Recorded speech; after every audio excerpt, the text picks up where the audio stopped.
মালাকুল মউত আজরাইল আসছেন, আল্লাহ নবী সাল্লাল্লাহু আলাইহি সাল্লামকে বলতেছিলেন, বন্ধু আপনার মালিক জানতে চাইছে আর কিছুদিন থাকবেন কিনা নাকি যাবেন। আল্লাহ নবী বারবার বলতেছিলেন, বাল আর রফিকাল আলা, না না মালাকুল মউত আজরাইল, আমি বরং আমার বন্ধুর সান্নিধ্যই চাই, আমি আমার পরম বন্ধুর কাছেই যেতে চাই।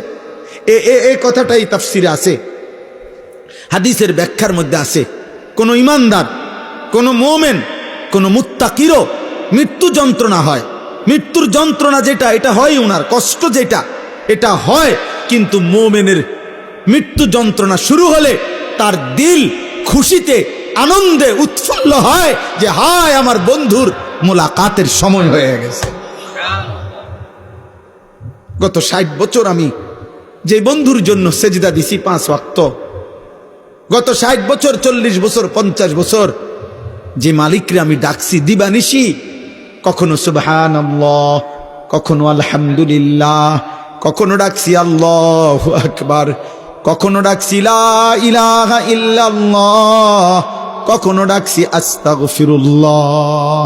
এভাবে বারবার বারবার সকালে দুপুরে সন্ধ্যায় বিকালে দাঁড়িয়ে বসে শুয়ে হাঁটতে চলতে উঠতে বসতে যেই বন্ধুকে ডেকেছি, মৃত্যুর যন্ত্রণা শুরু হলেই মোমেন বলতে থাকে, এবার বুঝি আমার বন্ধুর মোলাকাতের সময় হয়ে গেছে।